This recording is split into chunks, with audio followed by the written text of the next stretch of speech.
मैं मुख्य आचार्य आर के सोनवानी आप सभी को जय मसीह की आज की ऑनलाइन रविवारी आराधना परमेश्वर पिता, परमेश्वर पुत्र और पवित्र आत्मा के नाम से प्रारंभ करते हैं। आमीन और आमीन। आइए आज की आराधना हम प्रारंभ करते हैं। एक छोटी प्रार्थना कर लेंगे। प्रार्थना में अगुवाई मिस्टर नारायण केवट करेंगे। आप सभी को जय मसीह की। मेरा नाम नारायण केवट है। मैं सरसैनी की कलीसिया से हूँ। मुझे शुरुआती प्रार्थना दी गई है, इसके लिए प्रभु का और हमारे संचालक मंडल का धन्यवाद करता हूँ। और इस समय आइए प्रार्थना करें। आइए हाथों जोड़िए, प्रभु को ध्यान दीजिए। महान समर्थी और दाली पिता परमेश्वर, हम एक बार फिर से आपके चरणों के समीप आते हैं प्रभु जी, और धन्यवाद करते प्रभु जी कि आपने हमें रात्रि में सुखदायक नींद दिया, सुबह का सुंदर दिन दिखलाया। इसके लिए हम हृदय से धन्यवाद करते प्रभु जी। हम धन्यवाद करते प्रभु जी कि आपने हमें प्रभु जी एक पले हुए बछड़े की तरह हमारे शरीर को हष्ट पुष्ट चंगा रखा। इसके लिए हम धन्यवाद करते प्रभु जी। और हम प्रार्थना करते इस समय प्रभु जी, यहाँ पर जितने भी प्रभु जी ये उपस्थित हैं प्रभु जी, और पिता जितने लोग आ रहे हैं प्रभु जी, हाँ पिता उनके आने में मदद से अगुवाई कीजिए प्रभु जी। आज की विश्राम दिन में प्रभु जी आपकी अगुवाई हो प्रभु जी, आपकी उपस्थिति यहाँ हो प्रभु जी। और हम प्रार्थना करते हैं प्रभु जी पिता, हमारे गीतों का गाया जाना, हमारे भेंटों का उठाया जाना प्रभु जी, और पिता हम प्रभु भोज का लिया जाना प्रभु जी, सभी तुझे ग्रहण योग्य हो प्रभु जी, और सभी में आपकी अगुवाई हो प्रभु जी। हाँ प्रभु जी, हम प्रार्थना करते हैं प्रभु जी, जितने लोग प्रभु जी पिता परमेश्वर बाहर से पिता रिकॉर्डिंग सुनते हैं, उनके लिए हम प्रार्थना करते हैं प्रभु जी। हाँ पिता परमेश्वर, उनको विज्ञान बुद्धि समझ की आशीष दीजिए प्रभु जी। हाँ पिता परमेश्वर, आपने प्रार्थना सुना, हाँ और आमीन में उत्तर दिया, इसके लिए धन्यवाद करते प्रभु जी। आगे की शेष आराधना को तेरे दाहिने हाथ में सौंपते हुए ये छोटी सी प्रार्थना प्रभु यीशु मसीह के नाम से मांगते हैं। आमीन। आइए परमेश्वर की महिमा में हम कुछ गीत गा लेंगे। पहला गीत गाएंगे स्तुति के गीत से 12 नंबर, रब की होवे सना, हमेशा रब की होवे सना।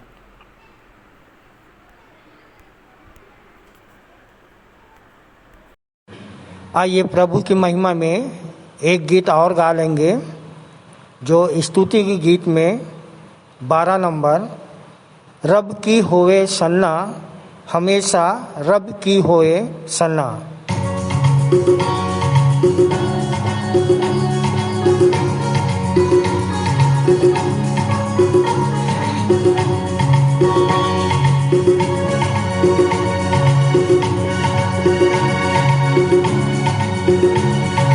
रब की होवे सना, हमेशा रब की होवे सना। रब की होवे सना, हमेशा रब की होवे सना। रब की होवे मदद सराई, रब की होवे मदद सराई। उसके नाम की सना, रब के नाम की सना, हमेशा रब की होवे सना।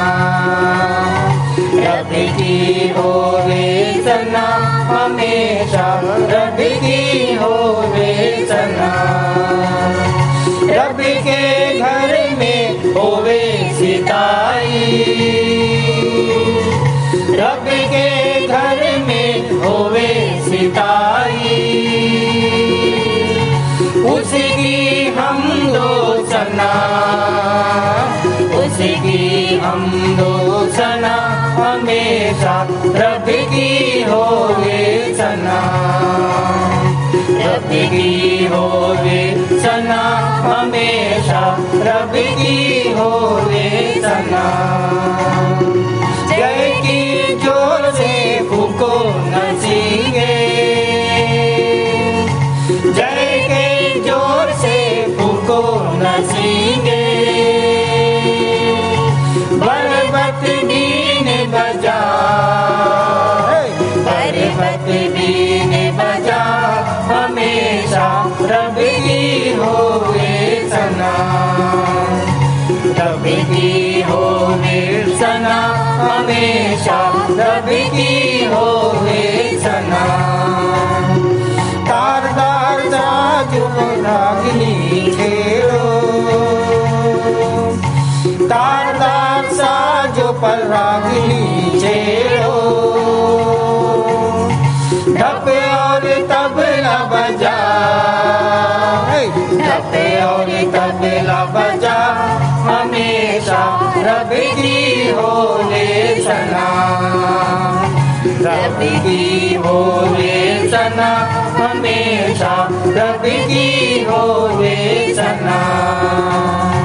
बांसुरी पर सुनतानी सुरीली, बांसुरी पर सुनतानी सुरीली, झन झन झांझ बजा, झन झन झांझ बजा, हमेशा रब की होवे सना, रब की होवे सना, हमेशा रब की होवे सना। कामों में है वह कैसा कादिर, कामों में है वह कैसा कादिर, उसकी कुदरत बता, उसकी कुदरत बता, हमेशा रब की होवे सना, हालेलुया, रब की होवे सना, हमेशा रब की होवे सना। सब जन मिल कर ताली बजाओ, सब जन मिल कर ताली बजाओ, गाओ रब की सना, गाओ रब की सना, हमेशा रब की होवे सना, हालेलुया, रब की होवे सना, हमेशा रब की होवे सना, रब की होवे सना, हमेशा रब की होवे सना। दूसरा गीत गा लेंगे स्तुति के गीत से ही 16 नंबर, आवाज़ उठाएंगे हम साज बजाएंगे। आइए प्रभु की महिमा में हम एक गीत गा लेंगे स्तुति के गीत से 16 नंबर, आवाज़ उठाएंगे हम साज बजाएंगे, है यीशु महान अपना, यह गीत सुनाएंगे।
हे परमेश्वर, मेरा उद्धार कर। मैं जल में डूबा जाता हूँ, मैं बड़े दलदल में धंसा जाता हूँ और मेरे पैर कहीं नहीं रुकते। मैं गहरे जल में आ गया और धारा में डूबा जाता हूँ। मैं पुकारते पुकारते थक गया, मेरा गला सूख गया है। अपने परमेश्वर की बाट जोहते जोहते मेरी आँखें धुंधली पड़ गई है। जो अकारण मेरे बैरी हैं, वे गिनती में मेरे सिर के बालों से अधिक हैं। मेरे विनाश करने वाले, जो व्यर्थ मेरे शत्रु हैं, वे सामर्थी हैं। इसलिए जो मैंने लूटा नहीं, वह भी मुझको देना पड़ा। हे परमेश्वर, तू तो मेरी मूर्खता को जानता है और मेरे दोष तुझसे छिपे नहीं हैं। आइए परमेश्वर की आराधना में जाएं। मुख्य आराधना के प्रारंभ में हम एक गीत गा लेंगे। स्तुति के गीत से 1 नंबर, प्रभु महान विचारों कार्य तेरे।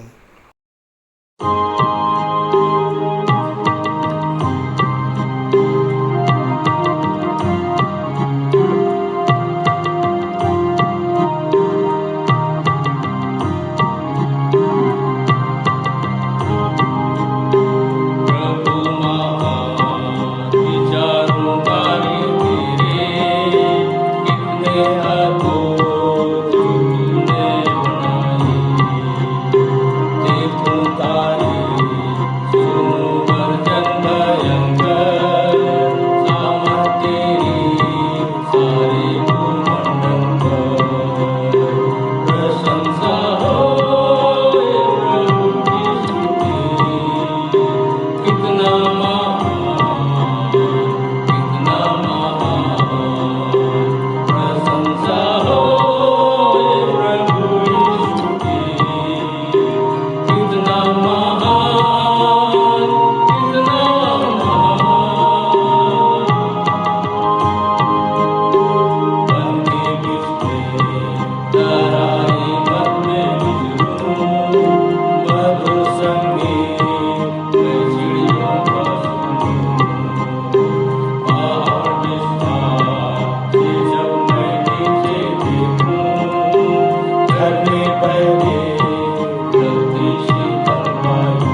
उत्तरवादी की रीति से हम सब पढ़ने के लिए निकाल लेंगे।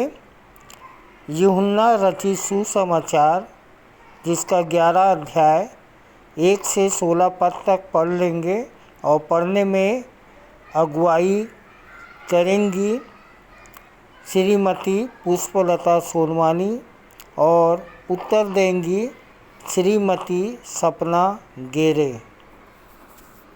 सभी को जय मसीह की। मेरा नाम श्रीमती सपना गेरे है। सबको जय मसीह की। मेरा नाम श्रीमती पुष्पलता रात्रे है। आइए उत्तरवादी पाठ पढ़ने के लिए निकाल ले। यूहन्ना 11 का 1 से 16 तक। पहला पद मैं पढ़ूंगी और दूसरा पद आप बहन के साथ। मरियम और उसकी बहन मार्था के गांव बैतनिया का लाजर नामक एक मनुष्य बीमार था। यह वही मरियम थी जिसने सुगंधित तत्व द्रव लगाकर प्रभु के पैरों को अपने बालों से पोंछा था। इसी का भाई लाजर बीमार था। इसलिए बहनों ने उसे यह संदेश भेजा, प्रभु देख, जिससे तू प्रीति रखता है वह बीमार है।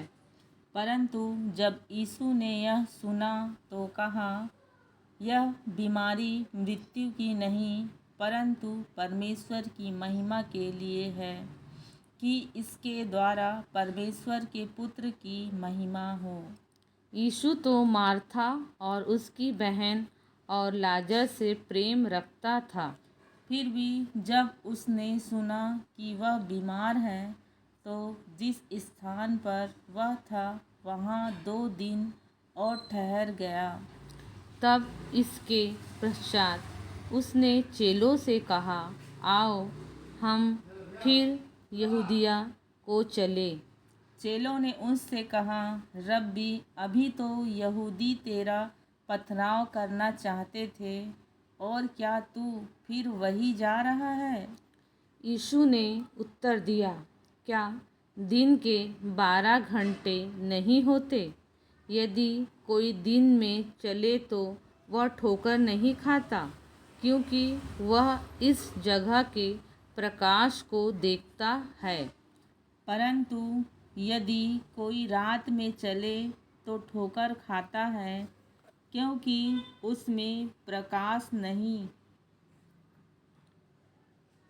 ऐसा कहने के पश्चात उसने उनसे कहा, हमारा मित्र लाजर सो गया है, परंतु मैं जानता हूँ कि उसे नींद से जगाऊं। इसलिए चेलों ने उनसे कहा, प्रभु, यदि वह सो गया है तो बच जाएगा। यीशु ने तो उसकी मृत्यु के विषय में कहा था, परंतु उन्होंने सोचा कि वह नींद से सो जाने के विषय में कह रहा है। इस पर यीशु ने उनसे स्पष्ट कह दिया, लाजर मर गया है और मैं तुम्हारे कारण आनंदित हूँ कि मैं वहाँ नहीं था, जिससे कि तुम विश्वास कर सको। परंतु आओ अब हम उसके पास चले। अंतिम पद हम एक साथ पढ़ लेंगे। इसलिए थोमा ने, जो दिदुमुस कहलाता है, अपने साथी चेलों से कहा, चलो हम भी उसके साथ मरने चले। परमेश्वर अपने वचन के पढ़े जाने पर हम सबको आशीष देवे। आमीन। आइए हम विश्वास वचन बोलें। मैं सर्वशक्तिमान पिता पर स्वर्ग और पृथ्वी के सृजनहार परमेश्वर पर विश्वास रखता हूँ।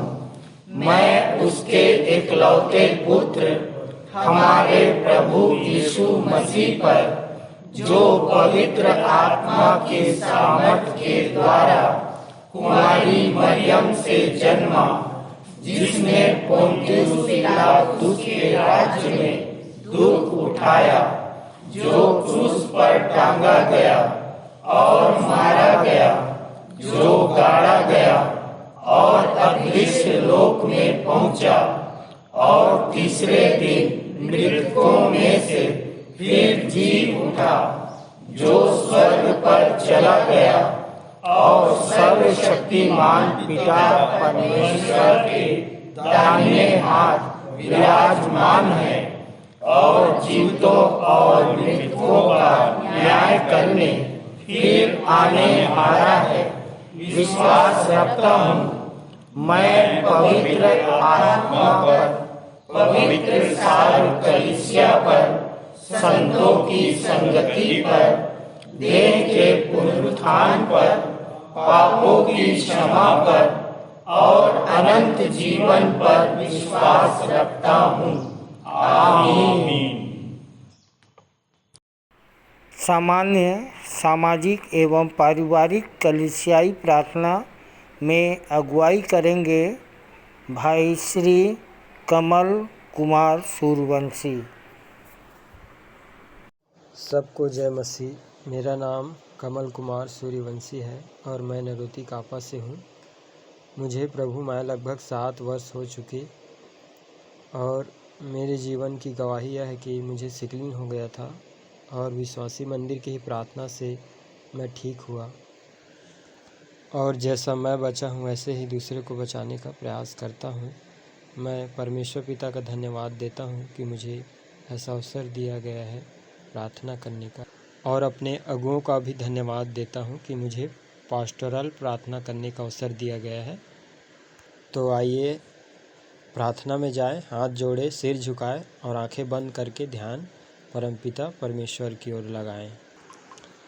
हे परमपिता परमेश्वर, हम एक बार फिर से आपके चरणों के समीप आपके प्रिय पुत्र और हमारे उद्धारकर्ता प्रभु यीशु मसीह के नाम में होकर आपके चरणों के समीप आते हैं और आपको धन्यवाद देते हैं प्रभु कि पवित्र दिन में विश्रामवार को मंदिर आकर आराधना में उपस्थित होने का अवसर दिया। धन्यवाद पिता, जीवित और आत्मिक कलीसिया और नए नए विश्वासियों के लिए जिनके साथ हम आपकी आराधना करने पाते हैं। धन्यवाद प्रभु देश के लिए जिसमें हम अमन, चैन व धार्मिक स्वतंत्रता के साथ रहने व प्रचार प्रसार करने पाते हैं। पिताजी, देश के सब धार्मिक, राजनीतिक अगुओं को भी ज्ञान बुद्धि दीजिए कि देश का संचालन उचित रीति से कर सके। विदेश जहाँ की स्थिति असामान्य है वहाँ के लिए भी प्रार्थना करते हैं परमेश्वर पिता कि वहाँ भी चैन, शांति और अमन बनी रहे। विशेषकर प्रार्थना करते हैं प्रभु जी मणिपुर की स्थिति के लिए, वहाँ के विश्वासी भाई बहनों के लिए कि वहाँ जो भी अशांति फैला है प्रभु जी होने पाए। पिता, आपकी अद्भुत शांति उनके जीवन में कार्य करे। प्रभु जी उनके जो भी सताव है पिता परमेश्वर, आप उन्हें संभालिए पिता कि वह आप में दृढ़ रहे और विश्वास में आगे बढ़ते रहे और आपके कार्य को पूरा करते रहे। प्रार्थना करते हैं परमेश्वर पिता शहरी कलीसिया और ग्रामीण कलीसिया के लिए कि जहाँ परमेश्वर पिता आपकी सेवा आत्मा और सच्चाई से की जाती है प्रभु, उन हर एक जगहों पर आपकी उपस्थिति, आपकी आशीष और आपकी चंगाई को चाहते हैं पिता कि होने पाए आपकी और भी अनुग्रह और बढ़ती वहाँ हो प्रभु जी। हर एक और भी आत्मा बचाई जाए जिससे आपके नाम को महिमा मिल सके। और जो आचार्य लोग वहाँ पर जाकर आपकी सेवकाई करते हैं परमेश्वर पिता, तो उनको और उनके पूरे परिवार को आप बहुतायत की आशीष देना पिता। उन्हें हर एक परिस्थिति में संभालना, स्थिर रखना प्रभु जी, ऐसे विनती और प्रार्थना करते हैं। हम विशेष करके प्रार्थना करते हैं परमेश्वर पिता मंदिर के संचालक मंडल के लिए प्रभु जी कि उन्हें और भी ऐसे दर्शन और प्रकाशन से माला माल कर प्रभु, जिससे वे और भी अपने भेड़ों को आत्मिक रीति से चरा सके और उनकी रक्षा कर सके और उनकी चरवाही कर सके। प्रभु परमेश्वर उनकी भी स्वास्थ्य को आप अच्छा रखना प्रभु जी। उन्हें पिता परमेश्वर हर एक परिस्थितियों में संभालना, ऐसे विनती और प्रार्थना करते हैं परमेश्वर पिता मंदिर के आचार्यों के लिए, सहायक सहआचार्यों के लिए, मुख्य आचार्यों के लिए और संडे स्कूल के बच्चों के लिए और उनके टीचर के लिए होने देना परमेश्वर पिता कि वो आपके डील डॉल में बच्चे और भी आगे बढ़ते जाएं, जिससे आगे चलकर वे सत्य के स्तंभ बन सके प्रभु, और आपके नाम को ऊंचा उठा सके। हम प्रार्थना करते हैं परमेश्वर पिता महिला सभा के लिए, प्रार्थना करते हैं परमेश्वर पिता जवान सभा के लिए, जबकि प्रभु जी आने वाले दिनों में महिला सभा का मीटिंग हमारे कलीसिया हमारे मंदिर की तरफ से होने वाली है प्रभु। तो उन कार्यों का संचालन अच्छे से कर सके, और उन कार्यों पर प्रभु जी आपकी अगुवाई और आपकी उपस्थिति को चाहते हैं, और हर चीज़ों की आवश्यकता आपकी ओर से पूरी हो सके परमेश्वर पिता, ऐसे विनती और प्रार्थना करते हैं। और हमारी विश्वासी मंडली की जो भविष्य की योजनाएं हैं परमेश्वर पिता, उसे आपके हाथों में सौंपते हैं प्रभु, वो आपके अगुवाई में पूरी हो सके। पिता परमेश्वर, हम प्रार्थना करते हैं इस अस्पताल व इस प्रांगण के लिए, तथा यहाँ के सब कर्मचारियों, मरीजों व गंभीर रोगियों पर भी आपकी दया दृष्टि को चाहते हैं प्रभु जी। होने पाए कि वे शारीरिक के साथ साथ आत्मिक चंगाई भी प्राप्त करके यहाँ से जा सके। पिता परमेश्वर, हम प्रार्थना करते हैं इस स्थान पर सदा आपकी सुरक्षा बनी रहे प्रभु, ताकि हम शांति और स्वतंत्रता के साथ आपकी आराधना कर सके। आज के वक्ताओं को परमेश्वर पिता आपके हाथों में सौंपते हैं कि जो कुछ बोले आपकी ओर से बोल सके, जिसे हम प्रभु उन भेद भरी बातों को समझ सके और उनके अनुसार जीवन जी सके। प्रभु भोज की संचालन में परमेश्वर पिता आपकी अगुवाई, मदद और सहायता को चाहते हैं, ताकि हम उचित रीति से प्रभु भोज ग्रहण कर सके। आज के संपूर्ण आराधना के अल्फा और ओमेगा आप ही होइएगा प्रभु, ऐसे विनती करते हैं। और आज की संपूर्ण आराधना और जितने गतिविधि है सब को प्रभु आपके हाथों में सौंपते हुए इस विनती को अपने प्रभु यीशु मसीह के धन्य और पवित्र नाम में होकर मांगते हैं, आमीन। ये समय है संदेश का, और आज हमारे लिए संदेश लेके आ रही हैं कुमारी संजना भोरे, जिनका विषय है यीशु मरियम मार्था के घर में, यीशु मरियम मार्था के घर में अर्थात बैतनियाह नगर में। लूका 10:38-42 पर इनका संदेश आधारित है। आप सभी को जय मसीह की। मेरा नाम संजना भोरे है। मुझे पिछले सप्ताह टॉपिक दिया गया था। मेरा विषय है यीशु मरियम मार्था के घर में अर्थात बैतनियाह नगर में। ये पाया जाता है लूका 10 उसका 38-42 में। यहाँ पर जो है मरियम और मार्था दो बहनें थी, और जब एक दिन यीशु मसीह मरियम और मार्था के नगर में आता है, तो मार्था यीशु मसीह को क्या करती है, अपने घर में आमंत्रित करती है। मार्था और यीशु मसीह उसके घर में जाते हैं, तो उसके घर में मरियम भी रहती है। तो मार्था जो होती है वो यीशु मसीह की सेवा करने के लिए तैयारी करती है। उसकी सेवा के लिए हो सकता है वो खाना बना रही होगी, अपने घर को साफ सफाई कर रही होगी, जमा रही होगी। वो प्रभु को प्रसन्न करने के लिए यीशु मसीह की सेवा करने की कोशिश कर रही थी। और मरियम जो थी वो प्रभु के चरणों में बैठ कर के वचन सुन रही थी। तो मेरे प्रियो, सेवा जो होती है, बेशक हमें सेवा करनी है, लेकिन सेवा जो होती है वो शुरू में इंसान बहुत जोश से करता है, उमंग से करता है, उत्साह से करता है, सबकी मदद करता है। उसे ऐसा लगता है कि सेवा ही सब कुछ है। इंसान सेवा को ही अपना खुदा बना लेता है। लेकिन जब हम यीशु मसीह को निमंत्रण तो दे देते हैं, लेकिन अपने जीवन में उसे नियंत्रण नहीं देते। मार्था ने यीशु मसीह को निमंत्रण दिया था, लेकिन अपने जीवन में नियंत्रण नहीं दिया था। और मरियम ने जो था वो यीशु मसीह को अपने जीवन में नियंत्रण दिया था। तो क्या होता है कि मार्था सेवा करते करते घबरा गई। उसे ऐसा लगा कि अब मैं ये सेवा नहीं कर पाऊँगी। पहले तो खूब उत्साह उमंग से उसने किया, लेकिन बाद में उसे लगा कि अब मैं ये सेवा नहीं कर पाऊँगी, तो प्रभु के पास आकर के अपने बहन की शिकायत करती है, हे प्रभु, क्या तुझे दिखाई नहीं दे रहा है कि मेरी बहन मरियम बैठी है और मैं वहाँ पर काम कर रही हूँ, सेवा कर रही हूँ। और यीशु मसीह को मार्था जो थी एक मेहमान के रूप में ले रही थी। जिस प्रकार से इंसान मेहमान को प्रसन्न करना चाहता है, उसी प्रकार से मरियम मार्था जो थी वो यीशु मसीह को प्रसन्न करना चाह रही थी। और मार्था के भीतर कहीं ना कहीं शैतान काम कर रहा था, शैतानी शक्ति काम कर रही थी, जो मरियम के विषय में लिखा है। पर एक बात तो आवश्यक है कि मरियम ने उस उत्तम भाग को चुन लिया है। ये यीशु मसीह स्वयं मरियम के विषय में उस समय कह रहे थे, लेकिन मार्था उस उत्तम भाग से मरियम को वंचित करना चाह रही थी। वहाँ पर उसके भीतर में शैतानी शक्ति काम कर रही थी।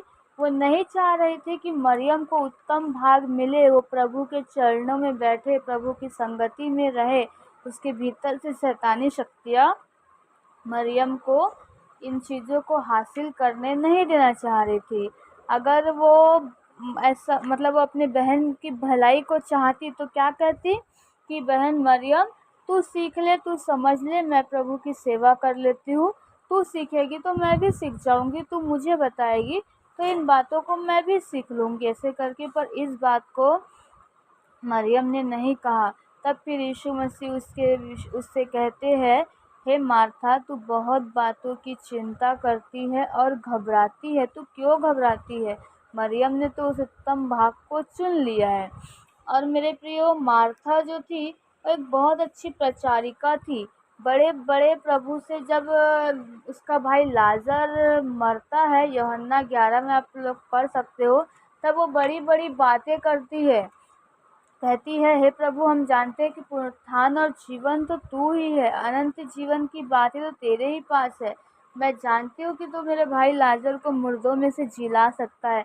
लेकिन जब यीशु मसीह कब्र के पास गया और कहा कि पत्थर को हटाओ, तब सबसे पहले मार्था ने ही कहा, हे प्रभु, उसमें से तो बदबू आ रही होगी। उसने वहाँ पर क्या किया? अविश्वास किया। मार्था का जो विश्वास था वो अल्प विश्वास था, उसके भीतर विश्वास की कमी थी।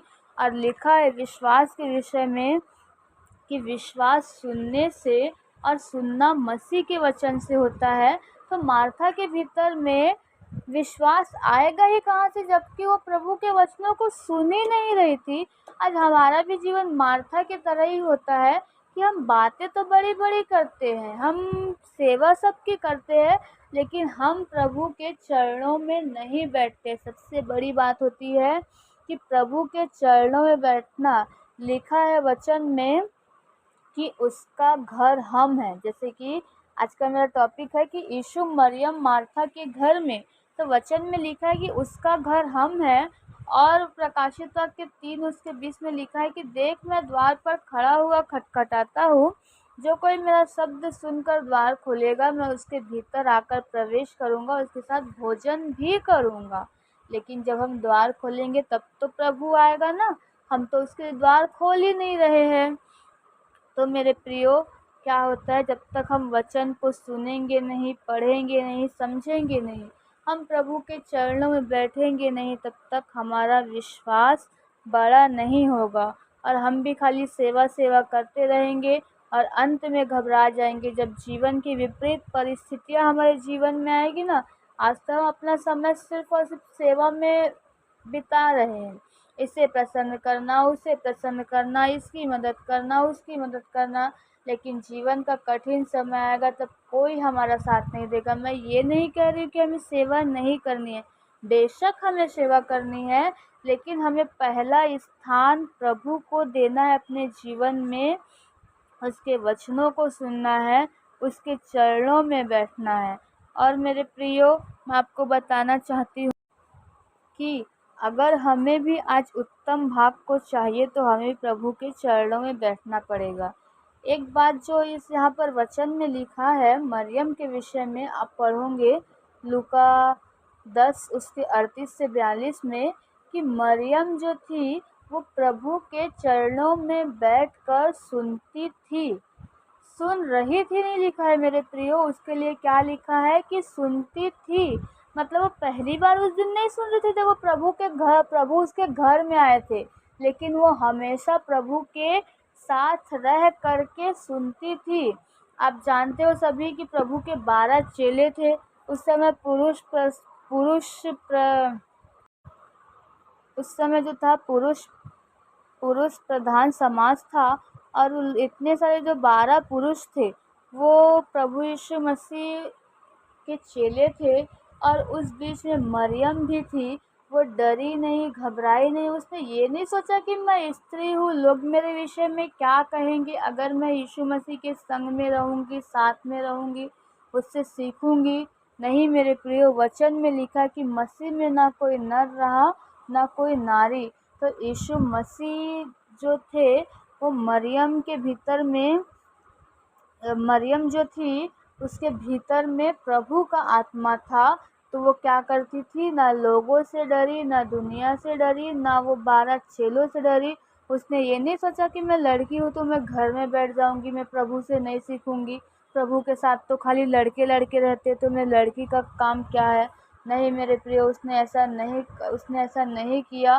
वो प्रतिदिन, मतलब जब भी वो हर समय प्रभु के चरणों में बैठकर सीखती थी। और फिर हम देखते हैं कि 12 चेले जो प्रभु के साथ थे वो तो बंद दरवाज़ों में छिपकर बैठे हुए थे लोगों के डर से, लेकिन कब्र में सबसे पहले मरियम मगदलिनी ही गई। सबसे पहले यीशु मसीह से मिलने के लिए कौन गई? मरियम गई ना। तो ये सब कैसे हुआ? जब वो प्रभु के चरणों में बैठ करके सुन रही थी। आज सबसे कठिन काम होता है प्रभु के चरणों में बैठ करके सुनना। हम प्रार्थना करते हैं और अपनी बातों को हम प्रभु से बोलते हैं, कहते हैं, और हमारी मन की बातें पूरी हो जाती है, हम उठ जाते हैं, लेकिन हम प्रभु की आवाज़ को नहीं सुन पाते। मेरे प्रिय, प्रभु की आवाज़ बहुत ही धीमी और स्पष्ट होती है। हम सभी कोशिश करें कि हम उसकी आवाज़ को सुन सकें। अंत में मैं बस 4 लाइन की कविता कहना चाहती हूँ। आज प्रभु यीशु मसीह है हमारे हृदय रूपी घर में।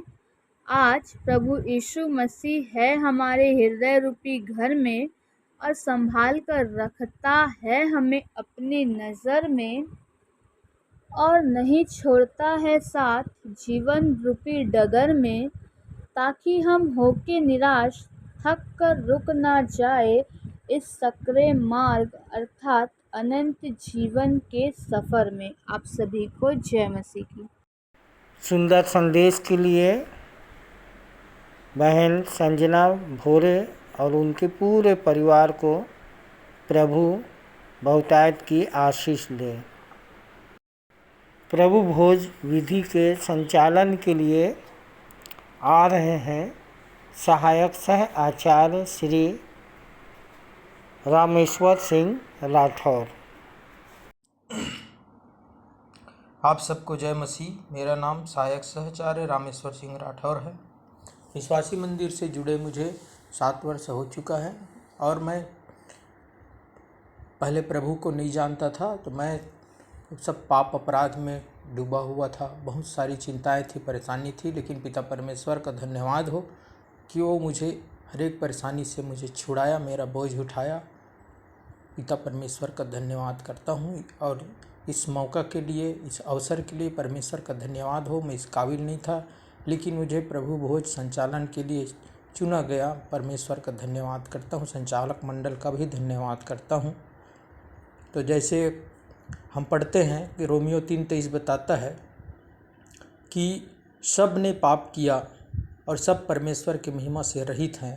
ऐसा लिखा है।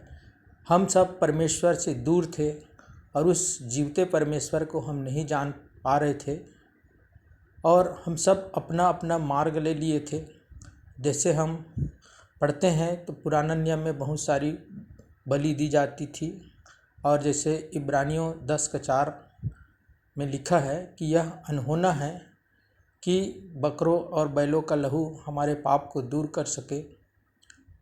और जैसे रोमियो 5:8 में लिखा है कि परमेश्वर परमेश्वर हमें इस रीति से अपना प्रेम प्रकट करता है कि जब हम पापी ही थे तो वह अपने प्रिय बेटे को हमारे लिए बलिदान कर दिया। यीशु मसीह जब हम पापी थे तभी वो हमारे लिए मरा। तो परमेश्वर पिता का प्रेम महान है। हम सब के पापों को दूर करने के लिए उन्होंने ऐसा उपाय किया, एक ऐसा रास्ता निकाला और ऐसा योजना बनाया और इस संसार से मानव जाति के पाप को छुटकारे के लिए अपने प्रिय बेटे को उस कलवरी क्रूस पर हमारे लिए बलिदान कर दिया। और वो हमसे इतना प्रेम किया कि जैसा लिखा है कि परमेश्वर ने जगत से ऐसा प्रेम किया कि अपना इकलौता पुत्र दे दिया, ताकि जो कोई उस पर विश्वास करे वह नाश न हो परंतु अनंत जीवन पाए। तो अनंत जीवन में हम प्रभु के पास आते हैं, तभी हम जान पाते हैं कि अनंत जीवन क्या है। और उस पिता का हम जितना भी धन्यवाद करें कम है। उनका प्रेम महान है, उनका प्रेम को हम नहीं नाप सकते, उसका अपार प्रेम है। और जैसे संत पौलुस कहता है कि यह बात मुझे प्रभु से पहुंची और मैं तुम्हें भी पहुंचा दी। जिस रात प्रभु यीशु मसीह पकड़वाया गया, उन्होंने रोटी ली और धन्यवाद करके तोड़ी और इसी रीति से ब्यारी के पीछे कटोरा भी लिया और कहा, यह कटोरा मेरे लहू में नई वाचा है। जब भी तुम इसमें से पियो मेरे स्मरण के लिए यही किया करो, क्योंकि जब तक वह न आ जाए तुम मेरे मृत्यु का प्रचार करते हो। तो पिता परमेश्वर का धन्यवाद करते हैं। हम जितने भी लोग प्रभु भोज में शामिल होते हैं, जो जल संस्कार के द्वारा बपतिस्मा लिए हैं, वही लोग इसमें हम सहभागी हो सकते हैं।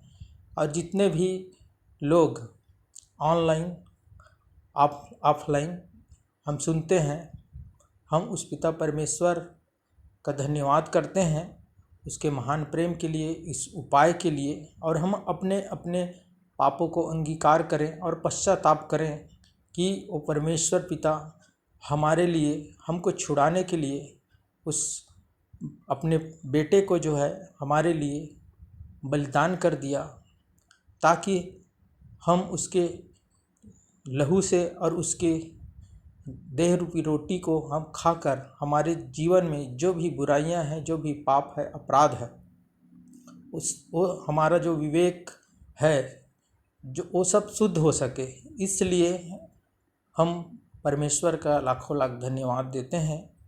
और हम इस रोटी और इस लहू के लिए, इस देह रूपी रोटी और इस दाखरस रूपी लहू के लिए हम सब प्रार्थना करेंगे। अपने अपने हाथों को जोड़ लें, अपनी आंख बंद कर लें और अपना पूरा मन परमेश्वर पिता की ओर लगाएं। आइए प्रार्थना में जाएं। धन्यवाद धन्यवाद धन्यवाद पिता परमेश्वर, आकाश और पृथ्वी के कर्ता, हमारे सृजनहार, पालनहार, तारनहार प्रभु जी, धन्यवाद करते हैं परमेश्वर पिता आपके इस उपाय के लिए। प्रभु आपने हमारे जैसे पापियों को बचाने के लिए अपने प्रिय बेटे को हमारे लिए उस कलवरी क्रूस पर बलिदान कर दिया। प्रभु जी, आपका प्रेम महान है पिता परमेश्वर पिता। आप हमारे पापों से घृणा करते हैं प्रभु जी, लेकिन हमसे आप प्रेम करते हैं परमेश्वर पिता। जितने ने परमेश्वर पिता आज इस प्रभु भोज में सम्मिलित हुए हैं प्रभु जी, उन हरेक जन को पिता आप आशीष दे। और पिता आपका देह हमारा देह बन सके, आपका लहू हमारे रग रग में बह सके पिता। और जैसे आपने हमसे प्रेम किया पिता, हम औरों से भी प्रेम करने वाले हो सके और अपने जीवन से पिता आपके स्वभाव को दिखा सके पिता, आपके प्रेम को दिखा सके। और जो आपकी आज्ञाएं हैं प्रभु जी, उस आज्ञा को पिता परमेश्वर हम जब तक इस शरीर में है प्रभु जी, इस पृथ्वी में है, पूरा कर सके। ऐसे आपसे विनती प्रार्थना करते हैं। सारा महिमा आपको देते हुए, आशीष को चाहते हुए, बड़े धन्यवाद और विश्वास के साथ विनती प्रभु यीशु मसीह के पवित्र एवं मीठे नाम में होकर मांगते हैं, आमीन। जय मसीह की।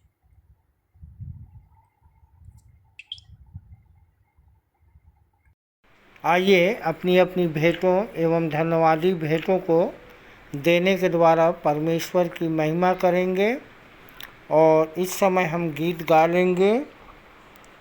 स्तुति के गीत से 231 नंबर, तन मन और धन उसे दो। तत्पश्चात भेंट की प्रार्थना में अगुवाई करेंगी कुमारी मनीषा कोसरिया।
आप सभी को जय मसीह की। मेरा नाम मनीषा कोसरिया है और मैं नैरोती कापा कलीसिया से आती हूँ। आइए प्रार्थना में जाए। हे महासमर्थी दयालु प्यारे पिता, हे राजाओं के राजा, हे सृष्टि के सृजनहार, एक बार फिर से आपके प्रिय पुत्र यीशु नासरी के नाम से आपके चरणों के निकट में आते हैं प्यारे पिता, और धन्यवाद देते हैं प्रभु जी कि आपने हमें प्रार्थना करने का अवसर दिया प्यारे पिता। प्रार्थना करते हैं प्यारे पिता कि आज की दिनचर्या में प्रभु जी आपने हमें यहाँ तक लाया प्यारे पिता। और प्रार्थना करते हैं प्यारे पिता कि प्रभु जी जिन छोटे बड़े हाथों ने प्रभु जी आपको अपने छोटे में से अंश में से आपको जो दिया है प्यारे पिता, उन्हें ग्रहण कीजिए प्यारे पिता। और जो भी भेंट चढ़ाया गया है प्रभु जी, वो आपके राज धर्म के कार्यों में खर्च होने पाए प्रभु जी। ऐसे आपसे विनती प्रार्थना करते हैं प्यारे पिता। हम आपसे क्या मांगे प्रभु जी, आपने तो हमें सब कुछ दिया है प्रभु जी, उसी में से हमने आपको छोटा सा अंश दिया है प्यारे पिता। और प्रभु जी जिन भाई बहनों ने अपने घर में रख छोड़ा है प्यारे पिता, उन पर भी आशीष को देना प्यारे पिता। और हमें मौद्रिक मानसिकता से बचा करके निर्बलता में सिद्धि दीजिए प्रभु जी। और अपने आप को जीवित पवित्र और परमेश्वर को भावता हुआ बलिदान चढ़ाने वाले हो सके प्यारे पिता। और प्रभु जी धन्यवाद देते हैं प्यारे पिता कि आपने हमारी विनती को सुना प्रभु जी।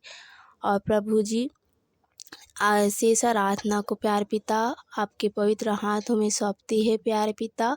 और पवित्र हाथों में सौंपते हुए इस छोटी सी दुआ, छोटी सी विनती को प्रभु यीशु मसीह के मीठे और पवित्र नाम से मांग लेते हैं, आमीन। मैं मुख्य आचार्य R.K. सोनवानी आप सभी को जय मसीह की। आप लोगों को सूचना से अवगत करा दूं, हमारी रविवारी आराधना ऑनलाइन और ऑफलाइन दोनों चलती है।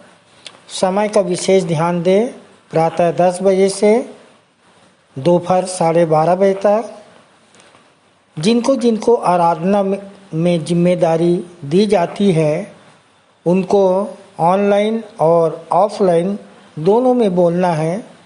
ऑनलाइन के लिए अपना ऑडियो बनाकर शुक्रवार शाम तक अवश्य ही मुझको भेज देंगे। विशेष सूचना, प्रायः यह देखा जा रहा है कि ऑनलाइन आराधना में जो प्रार्थना उत्तरवादी पाठ है, जो संदेश है कि रिकॉर्डिंग शुक्रवार शाम तक नहीं भेजी जाती, जिससे शनिवार रात भर सेटिंग करने में लग जाता है। अतः अब संचालक मंडल द्वारा निर्णय लिया गया है कि जिसकी रिकॉर्डिंग शुक्रवार शाम तक नहीं पहुंचेगी, उसे आने वाले समय में अवसर नहीं दिया जाएगा। तदनुसार इस आदेश का कड़ाई से पालन किया जाएगा। आदेशानुसार संचालक मंडल, विश्वासी मंदिर, बिलासपुर। 20/8/2023 की रविवारी आराधना के लिए आप लोगों को सूचित कर दूं, जिसका संचालन आचार्य कुमारी बबीता सिंह के द्वारा, प्रारंभिक प्रार्थना श्रीमती उत्तरी जांगड़े के द्वारा, उत्तरवादी पाठ दूसरा पत्रस 3 अध्याय पूरा पढ़ लेंगे और पढ़ने में अगुवाई करेंगे बहन श्रीमती ज्योति गंगावने और उत्तर देंगे भाई सतीश गंगावने। सामान्य सामाजिक एवं पारिवारिक कलीसियाई प्रार्थना आचार्य श्री दीपक कुमार भोई के द्वारा। संदेश होगा सह संचालिका डॉक्टर अल्पना राम जी के द्वारा। प्रभु भोज विधि का संचालन करेंगे सहायक सह आचार्य श्रीमती नसीम श्रीवास के द्वारा। भेंट की प्रार्थना भाई बंटी गंगावने के द्वारा और मुख्य संदेश होगा संचालक जी के द्वारा, जो उत्तरवादी पाठ पर होगा। अंतिम प्रार्थना आचार्य श्री SD यादव जी के द्वारा और सह संचालिका श्रीमती अर्चना दास जी की आशीष से सभा का समापन करेंगे। धन्यवाद।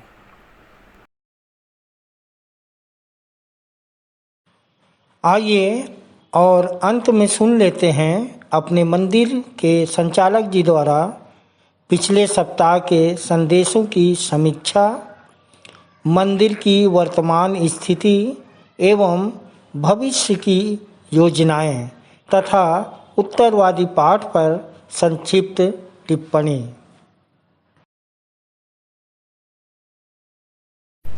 सबको जय मसीह की।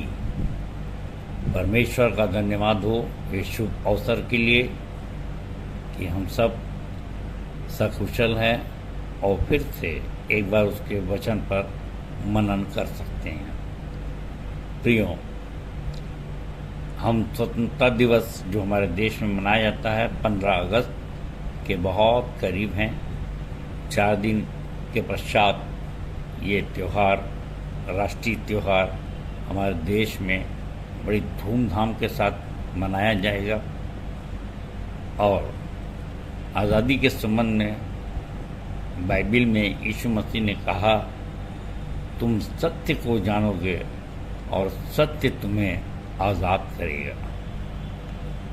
और हम सब जानते हैं कि सत्य कड़वा होता है और इसलिए धार्मिक संदेश हमें उक्त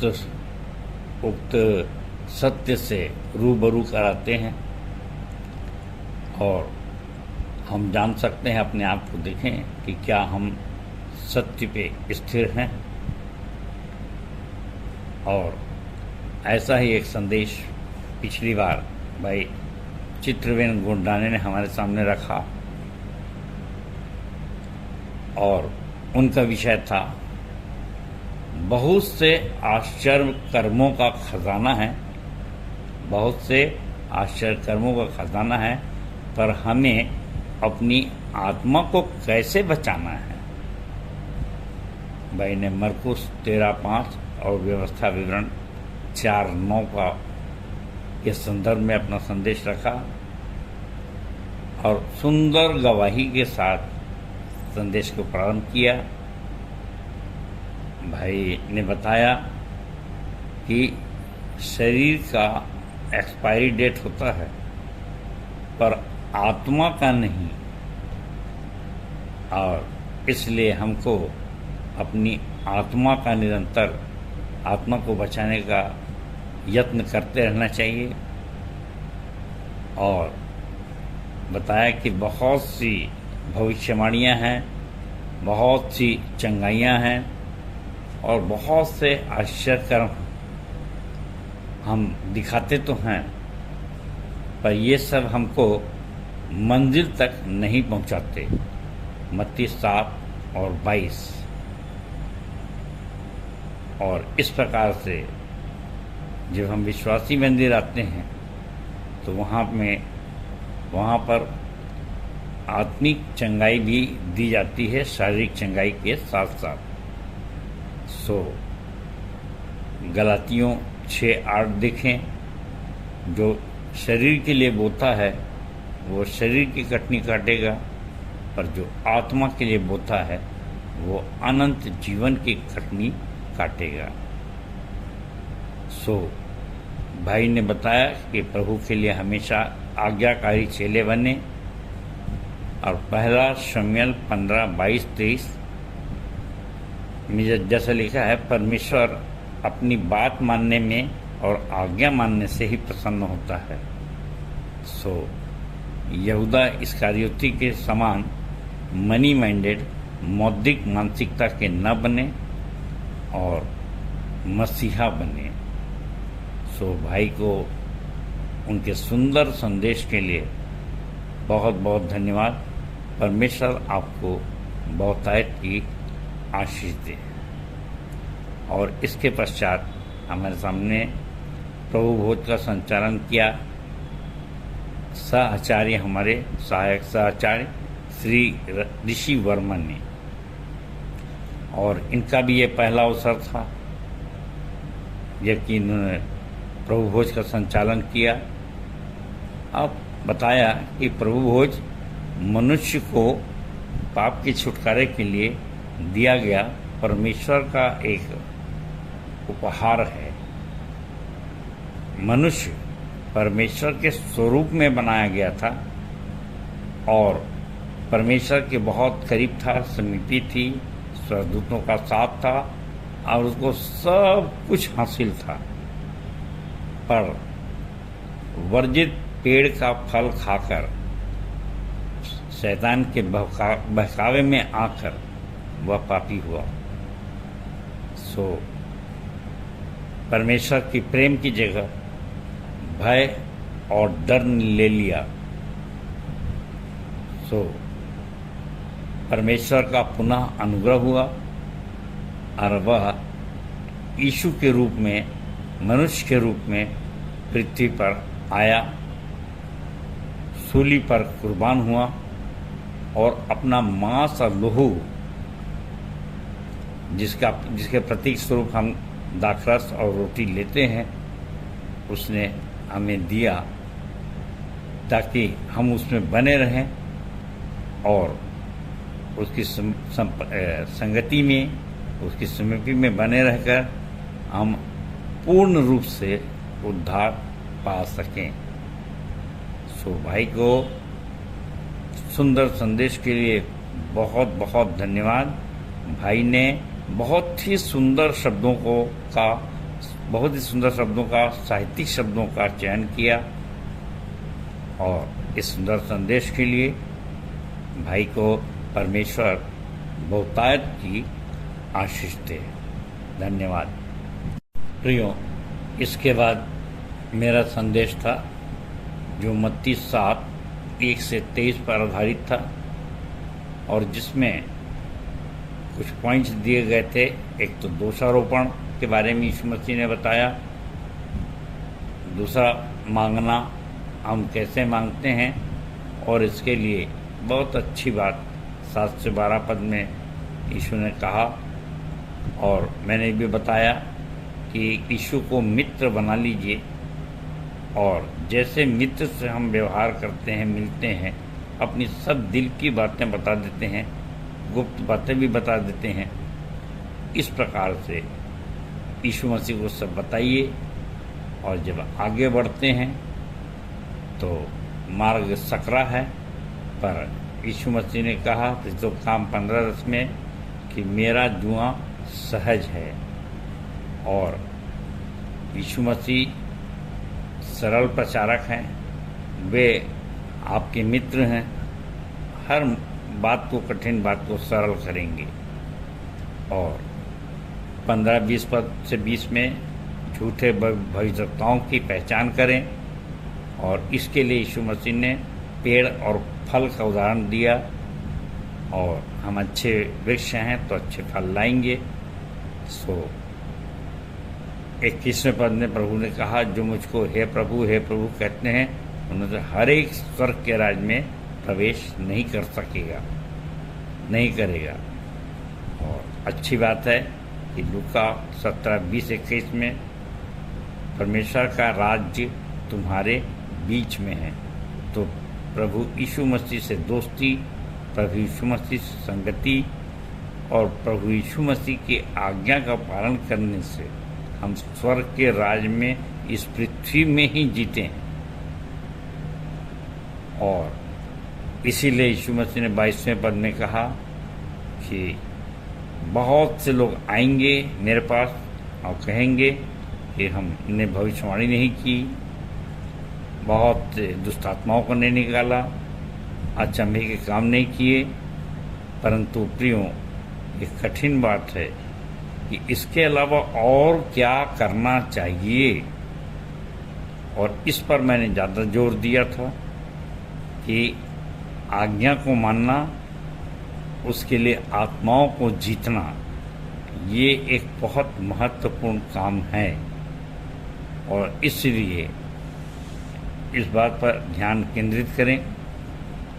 और यदि हम सिर्फ संदेश देते हैं और उससे प्रोडक्शन नहीं होता, उत्पादन नहीं होता, आत्मा नहीं जीती जाती, तो सिर्फ संदेश तक रह जाएगा। तो अगर आत्मा जीती जाती है तो निश्चित रूप से एक आत्मा जीतने से स्वर्ग में स्वर्गदूत आनंद मनाते हैं। सो इस महत्वपूर्ण काम को हमेशा स्मरण रखें, ताकि जैसे 30वें पद में कहा, यदि आप ऐसा नहीं करते हैं तो वो कह देगा, मैंने तुम्हें कभी नहीं जाना न्याय के दिन। सो और ये भी कहा कि भाई हे कुकर्म करने वाले, मेरे सामने से दूर हो जाओ। सो कुकर्म करने वाले न बने, सुकर्मी बने और बहुत सी आत्मा जीतकर परमेश्वर की समीपी में, स्वर्ग के राज्य में यहाँ भी जीवन गुजारें और अनंत जीवन को भी प्राप्त करें। सो ये छोटा सा एक संदेश था।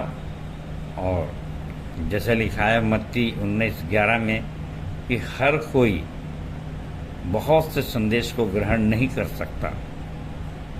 सो प्रियो, ऐसे कौन से संदेश है जिसे हम ग्रहण नहीं करते?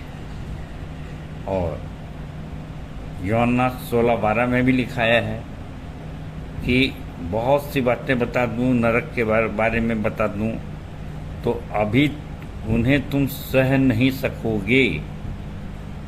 और इसलिए हमेशा इस बात का स्मरण रखें कि आज अगर जानता है प्रभु यीशु मसीह, अगर आज हमको जानते हैं तो निश्चित रूप से कल भी जानेंगे।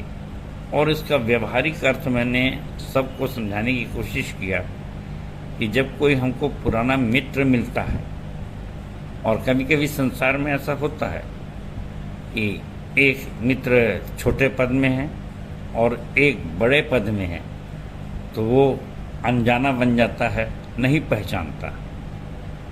और यहाँ पर एक अलग बात है कि यीशु मसीह कहते हैं मत्ती 25:34 में कि मैं तुम्हें जानता हूँ, हे मेरे पिता के धन्य लोगों, आओ मेरे साथ उस स्वर्गीय राज्य के सहभागी हो जाओ।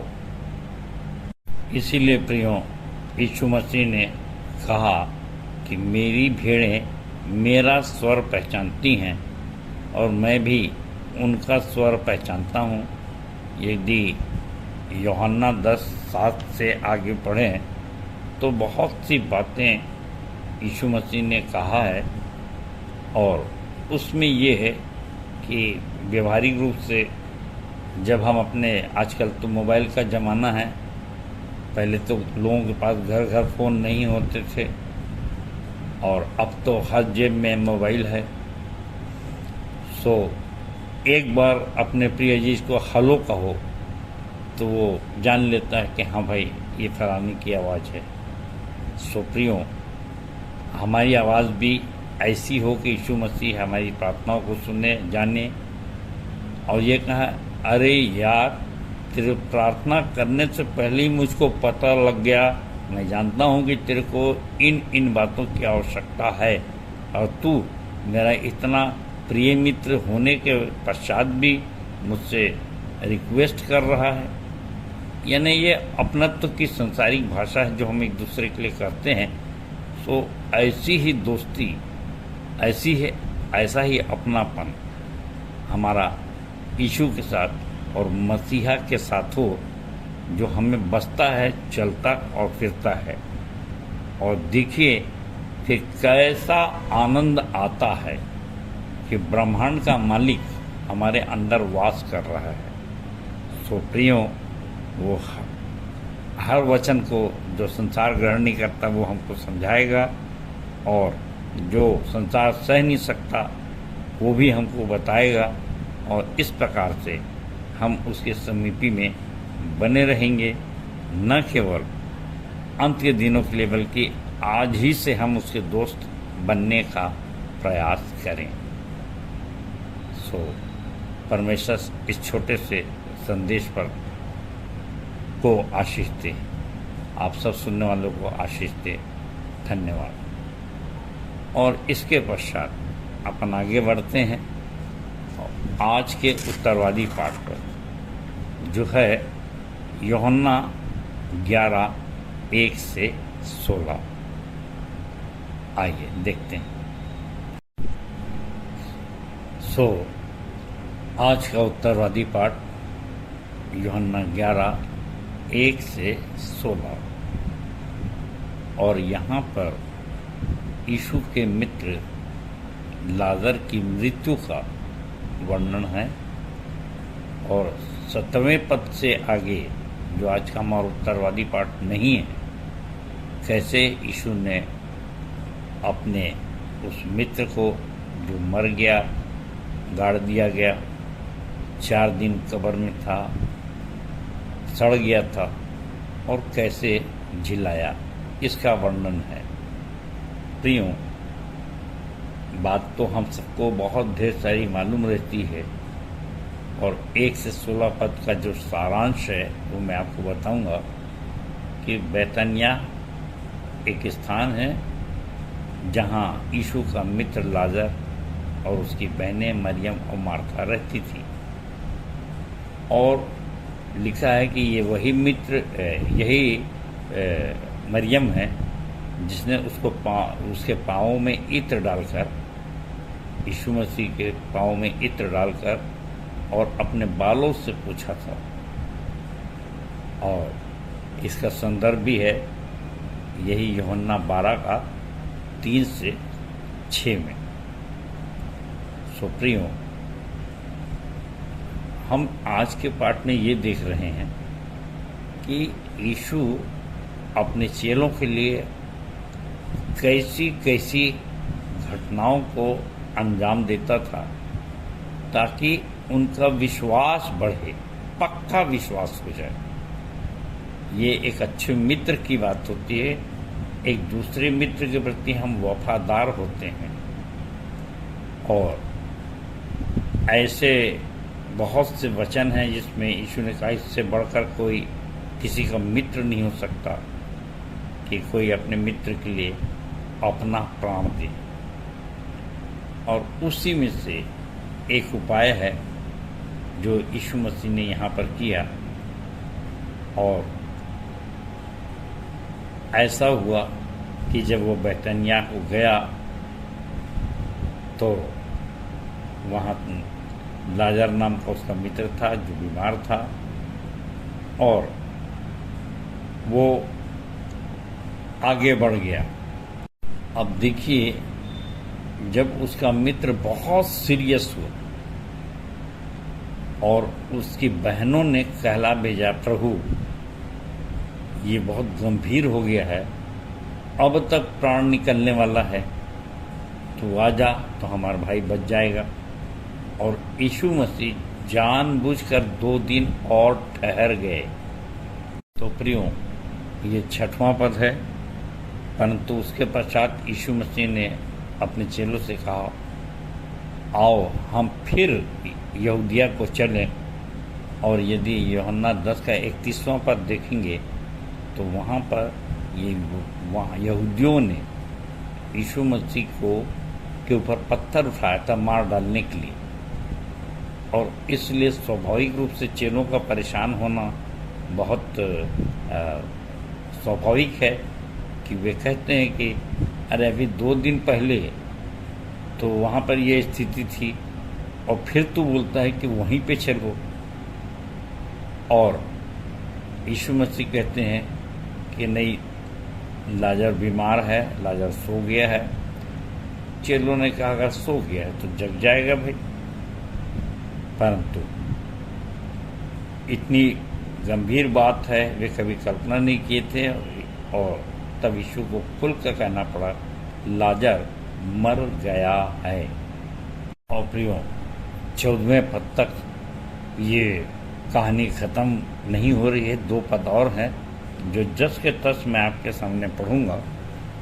वहाँ इस प्रकार से लिखा है, और मैं तुम्हारे कारण आनंदित हूँ कि मैं वहाँ न था, जिससे तुम विश्वास करो। परंतु अब आओ हम उसके पास चलें। तब थोमा ने, जो दिदमुस कहलाता है, अपने साथ के चेलों से कहा, आओ हम भी उसके साथ मरने को चले। प्रियो, घटना तो यहाँ पर ख़त्म हो गई। बहुत छोटा सा पार्ट है, बहुत छोटा सा पोर्शन है। अब इसमें संदेश क्या देना चाहते हैं यीशु मसीह और आज के हमारे व्यवहारिक जीवन में से इसका क्या संबंध है। और इसलिए मैं पहले इस बात को लूँगा कि ये वही मरियम है जिसने इत्र डालकर उसके पाँव में इत्र डालकर अपने बालों से पोंछा था। प्रियो, इस परिवार से जो यीशु मसीह की घनिष्ठता थी उसका वर्णन इसी यूहन्ना 12 में 3 से 6 में है और मैं इसको आपके सामने पढ़ रहा हूँ जिससे कि उसकी घनिष्ठता समझ में आए। तब मरियम ने जटामासी का आध सेर बहुमूत्र इत्र लेकर यीशु के पांव पर डाला और अपने बालों से उसके पांव पोंछे और इत्र की सुगंध से घर सुगंधित हो गया। ये देखिए, जब यीशु मसीह ने लाजर को जिला दिया तो कितने कितने कितने आनंद की बात हो गई। मरियम पूरी तरह से समर्पित हो गई और उसने जो अपने ब्याह के लिए जो कुछ भी जोड़ा था पूंजी, वो पूरे इत्र को उसके पैरों में डाल दिया। प्रियो, और इसकी जो प्रतिक्रिया है वो संसार में क्या होती है और इसके लिए लिखा है कि 4 पद में, परंतु उसके चेलों में से यहूदा इस्करियोती नाम का चेला जो उसे पकड़वाने पर था कहने लगा, यह इत्र 300 दिनार में बेचकर कंगालों को क्यों न दिया गया। उसने यह बात इसलिए न कही कि उसे कंगालों की चिंता थी, परंतु इसलिए कि वह चोर था और उसके पास उनकी थैली रहती थी और उसमें से जो कुछ डाला जाता था वह निकाल लेता था। प्रियो, अपने मित्र प्रभु यीशु मसीह को पहचान कर जानकर इतना बड़ा आश्चर्य कर्म कर देने के पश्चात इसने तो अपने आप को समर्पित कर दिया, अपना पति मान लिया। और कलीसिया में हम भी दुल्हन की तरह हैं कि हम कैसे उसको अपना पति मानते हैं, कैसे उसको अपना मित्र मानते हैं।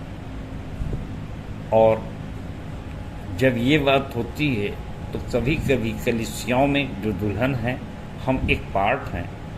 और इसमें से एक बात मैं जो आपको बताना चाहता हूँ कि जब इस वेस्टेज को अक्सर कलीसियाओं में जब झगड़ा होता है वो इन्हीं बातों का से होता है कि एक तो अगर कोई स्त्री ने समर्पण किया तो आज तक उसके नाम से ऐसी ऐसी फिल्में बनती थी कि वो उसकी प्रेमिका थी, वो उसकी पत्नी थी, वो चोरी छुपे से शादी किया, उसके बच्चे आज भी नाना प्रकार के विंडी कुछ वगैरह क्या क्या कहते हैं वो फिल्म बनी है। और इस कलीसिया में कुछ लोग होते हैं जिनका ध्यान इन्हीं 2 बातों में रहता है कि कैसे गुरु को बदनाम करें। और ये 2 चीज़ राजनीति की भी बहुत अहम चीज़ें हैं कि झूठे दोष लगाकर किसी पर इस प्रकार से आरोप लगाकर कि इसका स्त्री से गलत संबंध है, राजनीति में भी उसको उसके पद से गिराया जाता है। और दूसरा जो सरल उपाय है वो ये है कि जितने भी भेंट आती है ये उसमें से इतना पैसा खा जाता है और एक से एक चोर आज भी हैं। प्रियो, मुझे याद आता है कि एक बार एक हमारे ही देश की किसी मिलिट्री अधिकारी ने, और ये जब उनको सलाह दी गई, मैं टीवी में देख रहा था कि भाई आप इतने ऐसे ऐसे वेपन्स खरीदते क्यों नहीं जिससे कि युद्ध में काम आए। तो उसने कहा हमारे भारत की भी राजनीति कुछ इतनी खराब है कि अगर कोई भी चीज़ परचेस की जाए, चाहे उसमें कितनी भी ईमानदारी की जाए, लोग आरोप लगाने से चूकते नहीं हैं। और इसलिए मैंने सोचा कि मेरे रहते मैं कुछ खरीदूंगा ही नहीं, भले देश हार जाए या गुलाम हो जाए। और यहाँ पर देखिए, जिसके मन में चोर था वो ईमानदारी की बात करके, वेस्टेज ऑफ मनी बता करके अपने आप को बहुत मितव्ययी खजांची बताना चाह रहा था। इसलिए 10वें और 11वें पद के इस वचन को समझना चाहिए, जिसमें यीशु मसीह ने कहा कि क्षमा करें। 9वां पद, यीशु ने उत्तर दिया, क्या दिन के 12 घंटे नहीं होते? यदि कोई दिन को चले तो ठोकर नहीं खाता, क्योंकि इस जगत का उजाला देखता है। सो प्रियो, ऐसी कुछ बातें हैं जिससे कि लोगों को अंधकार में ढकेल दिया जाता है, और मैं भुक्तभोगी हूँ। हमारे विश्वासी मंदिर में भी ऐसी घटना हुई कि लोगों ने कहा भाई जो भेंट की राशि आती है वो व्यर्थ में गंवा दी जाती है, किसी ने किसी का ऋण पाट दिया, इन सब बातों के लिए, और इस प्रकार से वसूली जाती हैं।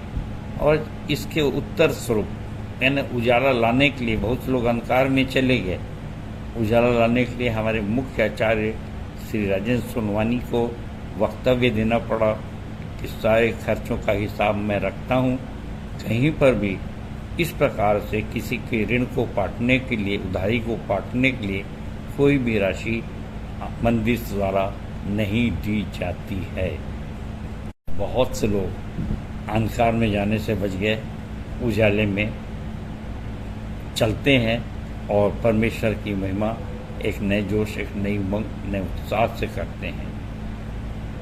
इसीलिए पौलुस ने इफिसियों को लिखते हुए 5:14 में कहा, हे सोने वाले जाग, अब मुर्दों में से जीव, तब मसीह की ज्योति तुझ में चमकेगी। मसीहा की ज्योति। और हम सब जानते हैं, यीशु ने कहा तुम जगत की ज्योति हो। इस ज्योति को स्पष्ट करने के लिए 15वें पद में यीशु ने कहा कि लाजर मर गया है, मैं आनंदित हूँ। कितनी अजीब बात लगती है। मैं तो सोचता हूँ कि फिर से अंधेरे में चले गए होंगे चेले, कि एक ऐसा है मित्र वहाँ गया, खाना खाया, बैठा, अच्छा मित्र है, और जब वो मर गया तो गया भी नहीं, और आप बोलता है कि मैं तुम्हारे कारण आनंदित हूँ। सो प्रियो, बड़े ध्यान से देखिए, मरकुस 5:35 से 43 में जब यीशु मसीह ने 12 वर्ष की लड़की को झिलाया था तो 37वें पद में सिर्फ 3 लोगों को छोड़ और किसी को भी अपने साथ आने नहीं दिया, और 43वें पद में साफ कहा कि कोई इसे जानने न पाए, इसकी चर्चा भी मत करना। तो प्रियो, यीशु मसीह के इतने करीब रहें कि वो हमको अपना पक्का मित्र, विश्वासप्रद मित्र समझकर हमको सारे ऐसे आश्चर्य कर्म को दिखाए, हमारा विश्वास और स्ट्रांग हो। और यदि हम ऐसा नहीं करते हैं तो हमारी स्थिति भी थोमा अविश्वासी के समान होगी, जो 16 पद में कहता है, आओ हम भी उसके साथ मरने को चलें। तो प्रियो, कौन जाएगा? हमन गाना गावन में जो कविता है उसकी 2 लाइन याद रखो कि प्रभु, ये मरने का अवसर, स्वर्ण अवसर मेरे लिए है, सो मुझे ही देना, और मेरी जगह किसी और को हरगिज न भेज देना। सो मणिपुर की घटनाएं, ग्राहम स्टेन्स की घटनाएं, इब्रानी 11:35 की सारी घटनाएं इसी बात का प्रमाण है, सबूत है कि जो उसके साथ मरता है वो यीशु आज भी सक्षम है हमको जिलाने के लिए। सो प्रियो, कमज़ोर और सामाजिक विश्वासी बनकर न रह जाएं, जिसके विषय में रोमियो 9:27 में पौलुस कहता है कि यदि इस्राएलियों की संख्या समुद्र के बालू समान हो जाए तो भी थोड़े ही बचेंगे, परंतु संक्रामक विश्वासी बने, यीशु के पक्के मित्र बने। परमेश्वर अपने वचन के कहे जाने पर आशीष दे। सबको जय मसीह की, जय मसीह की और जय मसीह की।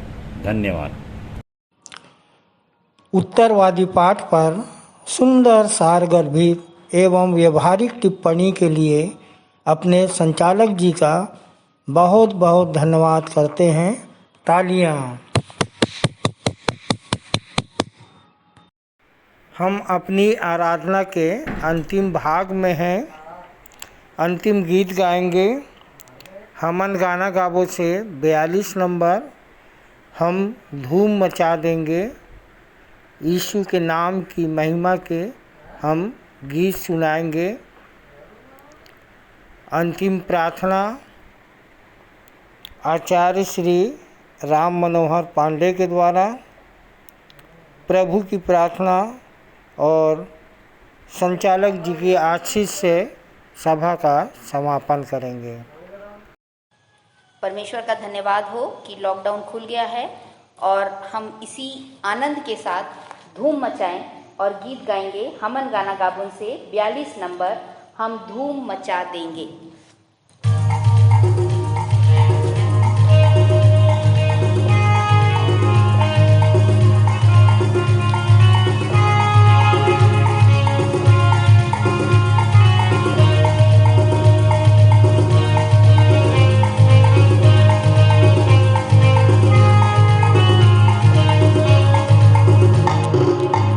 हम धूम मचा देंगे, हम धूम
सबको जय मसीह की।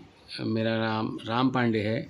आइए हम इस आराधना के अंतिम भाग अर्थात सारी बातों के लिए धन्यवाद देने के लिए हम प्रार्थना में जाएंगे अपने प्रभु यीशु मसीह के नाम से। तो आइए हाथों को जोड़िए, अपने आँखों को बंद कीजिए और अपना संपूर्ण ध्यान परमेश्वर की ओर लगाएं। सर्वशक्तिमान हाँ हमारे उद्धारकर्ता खुदावंद यहोवा पाक, हम आपके पुत्र प्रभु यीशु मसीह के नाम से आपके चरणों से ही पाते हैं। प्रभु तेरा धन्यवाद करते हैं परमेश्वर पिता, तेरे पाक पवित्र हुजूरी में परमेश्वर पिता हमने अपने सारे आराधनाओं को संपूर्ण रूप से परमेश्वर पिता संचालित करने पाए। परमेश्वर पिता सचमुच तेरी उपस्थिति थी परमेश्वर पिता, तेरे पाक पवित्र आत्मा के द्वारा हमने पिता परमेश्वर अपने पूरी आराधना को संचालित किए प्रभु।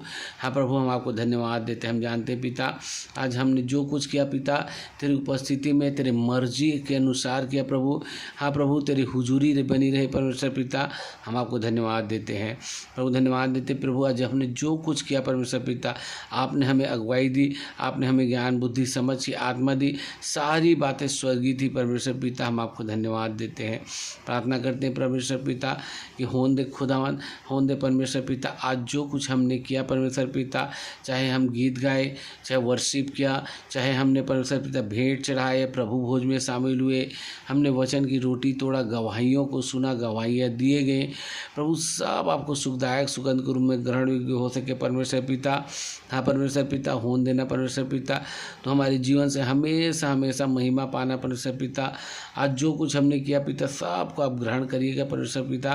अब प्रभु तो हमारे जीवन में पिता ऐसे महिमा पाना प्रभु परमेश्वर, जैसे तू पिता परमेश्वर सृष्टि से अपने दास भक्ति के द्वारा पाया प्रभु। हाँ प्रभु हम तुझसे प्रार्थना करते पिता आज जो कुछ तेरे दास के मुख से बातें निकली प्रभु होन दे पिता वो हमारे हृदय में अधिकाई से बच सके और उसके द्वारा हमारा जीवन बदलने पाए परमेश्वर पिता।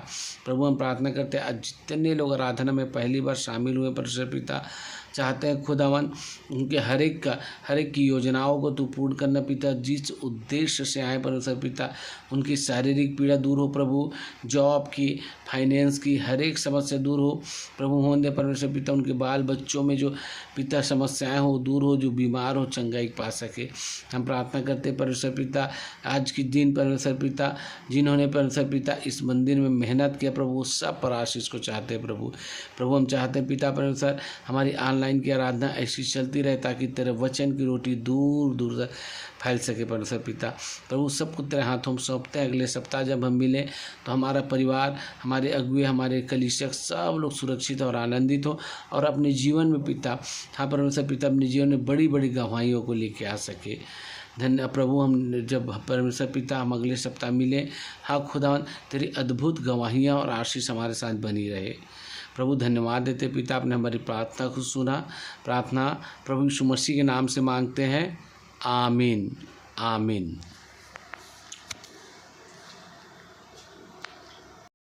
हे हमारे पिता तू जो स्वर्ग में है, तेरा नाम पवित्र माना जाए, तेरा राज्य आए, तेरी इच्छा जैसे स्वर्ग में पूरी होती है वैसे ही इस पृथ्वी पर भी पूरी हो। हमारे दिन भर की रोटी आज हमें दे और जैसे हमने अपने अपराधियों को क्षमा किया है वैसे ही तू भी हमारे अपराधों को क्षमा कर और हमें परीक्षा में न डाल परंतु बुराई से बचा, क्योंकि राज्य पराक्रम और महिमा सदा तेरे ही है। आमीन। और अब शांतिदाता परमेश्वर जिसने भेड़ों के महान रखवाले हमारे प्रभु यीशु मसीह को सनातन वाचा के लोहू द्वारा मृतकों में से जीवित कर दिया, तुम्हें सब भले गुणों से परिपूर्ण करे, जिससे तुम उसकी इच्छा पूरी करो और जो कुछ उसकी दृष्टि में प्रिय है वह यीशु मसीह के द्वारा हमारे अंदर पूरा करे। उसी की महिमा युगान युग होती रहे। आमीन।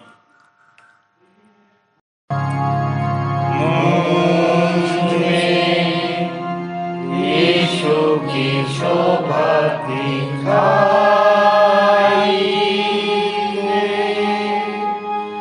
उसका अद्भुत प्यारा निर्मलता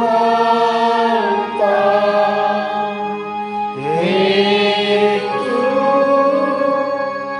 आत्मा